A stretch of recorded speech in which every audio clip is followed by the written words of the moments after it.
पूर्वी, ऑफिस से आने में लेट हो जाएगा, तुम बच्चों को खाना खिलाकर सो जाना। मेरे पास दूसरी चाबी है, मैं खुद से खाना लेकर खा लूंगा। सात्विक ने इतना कह झट से फोन रख दिया। कौन सी नई बात है, इनका तो रोज का है। शादी के 10-12 साल होते ही पति कितने अनरोमांटिक हो जाते हैं। पूर्वी बड़बड़ाते हुए किचन में गई और जोर जोर से बर्तन बजाते हुए काम करने लगी। बंकू स्वीटी से बोला, दी, मम्मा का मूड खराब है, शायद पापा आज फिर लेट आ रहे हैं। चुपचाप खाना खाते हैं और सो जाते हैं, नहीं तो हम में से कोई पिट जाएगा। बच्चों ने खाना खाया और अपने कमरे में सोने चले गए। पूर्वी ने रसोई समेटी और टीवी का रिमोट उठा सोफे पर लेट गई। डेली सोप में पति का किसी दूसरी महिला से चक्कर देख पूर्वी का दिमाग खराब हो गया। नकारात्मक विचार उपजने लगे। यार, क्या ये सच दिखाते होंगे? ऐसे शादीशुदा आदमी पत्नी बच्चों से झूठ बोलते होंगे, अपने परिवार को धोखा देते होंगे। छी, मैं भी क्या सोच रही हूँ। मेरे सात्विक ऐसे बिल्कुल नहीं, वो तो मुझसे बच्चों से कितना प्यार करते हैं। टीवी ऑफ कर पूर्वी आंखें बंद कर लेट गई। कुछ देर बाद उसे महसूस हुआ दरवाजे के की हॉल में कोई चाबी घुमा रहा है। वह समझ गई सात्विक है, लेकिन चुपचाप आंखें मूंद कर लेटी रही। सात्विक के कंधे पर बैग था और कान पर फोन लगा रखा था। चाबी टेबल पर रख वो जूते उतारने लगा। पूर्वी ध्यान से बातें सुनने लगी।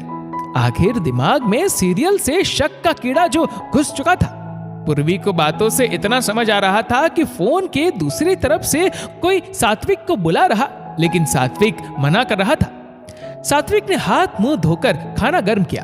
खाना खाने के बाद समय देखा तो 11:30 हो रहे थे। उसने फोन पर किसी से कहा, चलो आता हूं। सात्विक ने फिर चाबी ली और गेट लॉक कर चला गया। पूर्वी का शक यकीन में बदलने लगा। पक्का इनकी जिंदगी में कोई और आ गई है। मम्मी को फोन लगाती हूँ, उन्हें भी तो पता चले बेटा क्या गुल खिला रहा है। नहीं नहीं, मैं अभी पूरी तरह श्योर नहीं हूँ, कुछ दिन नजर रखती हूँ इनके चाल चलन पर। सात्विक 12 बजे तक वापस आ गया। कमरे में बिना लाइट जलाए वो चुपचाप लेट गया। लेटते ही उसकी आंख लग गई। पूर्वी ने एक जासूस की तरह उसके बैग को, मोबाइल फोन को चेक किया, लेकिन उसको कोई सुराग नहीं मिला। अगले दिन भी सात्विक नहा धोकर ऑफिस में काम है कहकर जल्दी निकल गया। पूर्वी ने लास्ट डायल कॉल नोट कर लिया था। सात्विक के जाते ही उसने कॉल किया तो पता चला वो किसी रेस्टोरेंट का नंबर है।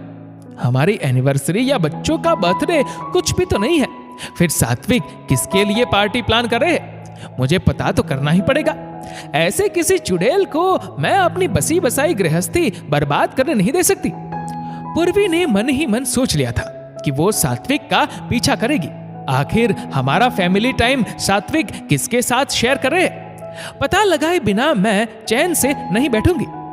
रात में सात्विक का फोन आया। उठाते ही उसके बोलने से पहले ही पूर्वी बोल पड़ी, पता है ऑफिस से लेट आओगे, मैं और बच्चे खाना खाकर सो जाए, तुम खुद से खाना लेकर खा लोगे। सात्विक हंसने लगा और बोला, पति को अच्छे से जानने लगी हो। पूर्वी पलटवार बोली, जानने नहीं पतिदेव, आपको समझने लगी हो। पूर्वी ने फोन रखते हुए खुद से कहा, आज तो पतिदेव आपको रंगे हाथों पकड़ूंगी। पूर्वी ने बच्चों को खाना खिला जल्दी सुला दिया। पड़ोस की निर्मला आंटी को फ्लैट की चाबी देकर कहा, बच्चों का ध्यान रखे। उनके पूछने पर जरूरी काम का बहाना कर निकल गई। स्कूटी से सात्विक के ऑफिस पहुंची। सात्विक का ऑफिस 6ठे फ्लोर पर था। पूर्वी ग्राउंड फ्लोर पर कैंटीन में बैठ उसका इंतजार करने लगी। सात्विक 10 बजे लिफ्ट से नीचे आया। पूर्वी मैगजीन के पीछे से सब देख रही थी। सात्विक के साथ 7-8 लोग थे, जिसमें 2-3 लड़कियां भी थी जो उम्र में कम लग रही थी। सब लोग 2 कारों में बैठ गए। पूर्वी ने सात्विक की कार का पीछा करना शुरू किया। 2-3 रेस्टोरेंट के आगे कारें रुकी, फिर काफी फूड पैकेट लेकर वो लोग कार की डिक्की में रखते जा रहे थे। पूर्वी असमंजस में थी। चक्कर क्या है, ये लोग कहीं रुक कर पार्टी क्यों नहीं कर रहे? सब जगह का खाना लेकर पार्टी करते लोग पहली बार देखूंगी। दोनों कारें सड़क के किनारे लगा दी गई। पूर्वी ने कुछ दूरी पर स्कूटी रोक दी और पेड़ के पीछे छुप देखने लगी। सात्विक के सभी दोस्त उतरे और सड़क के किनारे सो रहे गरीब बच्चों में फूड पैकेट्स बांटने लगे। पूर्वी शर्म से पानी पानी हो गई। जिस पति का भांडा फोड़ने निकली थी, उसकी सोच और अपनी सोच का फर्क देख उसका मन आत्मग्लानि से भर गया। उसने स्कूटी घुमाई और रेस्टोरेंट के बाहर खड़े गार्ड से पूरी बात जानकर उसे एक तरफ बेहद शर्मिंदगी हो रही थी तो दूसरी तरफ सात्विक की पत्नी होने पर गर्व महसूस हो रहा था।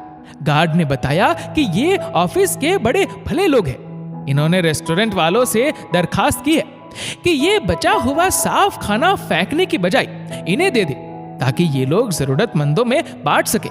ये गरीब बच्चे कोरोना में अपने माता पिता को खो बेसहारा सड़कों पर आ गए और तो और ये लोग अपनी सेवा गुप्त रखना चाहते हैं, सो देर रात निकलते हैं। गार्ड बोलता जा रहा था और पूर्वी की आंखों से आंसू निर्जर बहे जा रहे थे। वो एक पल और वहां ना ठहर सकी, स्कूटी स्टार्ट की और घर आ गई। अपने आप को जितना कोसों कम है अपने देवता स्वरूप पति पर शक किया, भगवान मुझे कभी माफ नहीं करेंगे। कोविड काल हमें यह सिखाकर गया है कि पैसे कमाने से ज्यादा जरूरी दुआई कमाना है, क्योंकि जहां पैसा भी काम नहीं आता वहां दुआई काम आती है। और मेरे सात्विक दुआई कमा रहे हैं। कसम है जो कभी इन्हें लेट आने से रोका या नाराज हुई तो यही मेरी गलती का पश्चाताप होगा। दोस्तों, इस वीडियो को लेकर आपकी क्या राय है नीचे कमेंट करके जरूर बताएगा। और अगर आपको वीडियो अच्छा लगा हो तो शुरू को लाइक करेगा, शेयर करेगा ज्यादा से ज्यादा लोगों तक, और ऐसे ही और भी इंस्पिरेशनल वीडियोस के लिए सब्सक्राइब करें हमारे यूट्यूब चैनल को और फेसबुक पर फॉलो करें हमारे पेज को। धन्यवाद।